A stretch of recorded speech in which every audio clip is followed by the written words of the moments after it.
ఆటవికుడైన తిన్నడు పరమేశ్వరుడికి తన కళ్ళు ఇచ్చి కన్నప్పగా చరిత్రలో మిగిలిపోయాడు. మన ఆకలి తెలుసుకుని అమ్మ ఆకలి తీరుస్తుంది. మనకి ఏది కావాలంటే అది శక్తికి మించి అమ్మా నాన్నలు మనకిస్తారు. నా దృష్టిలో మా అమ్మా నాన్నలు కన్నప్పలు. మా అమ్మ పేరు లక్ష్మమ్మ. దురదృష్టవశాత్తు పుట్టుకతో 2 చెవులు వినిపించవు. ఆ మహాతల్లికి పరమేశ్వరుడు 5 మంది సంతానాన్ని ఇచ్చాడు. ఒకచోట బస్సు దిగి మా ఊరికి వెళ్ళాలంటే 7 కిలోమీటర్లు నడిచి వెళ్ళాలి. ఆ దారి కూడా అంతంత మాత్రమే.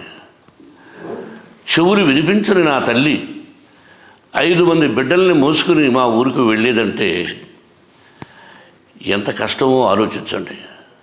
దారిలో ఒక కాలువ, ఒక సువర్ణముఖి నది ఉంది. అది దాటి వెళ్ళాలి.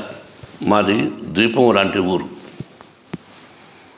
అప్పుడప్పుడు ఈ విషయాన్ని తలుచుకుంటూ ఉంటే ఒళ్ళు గగురుపాటు పడుస్తుంది.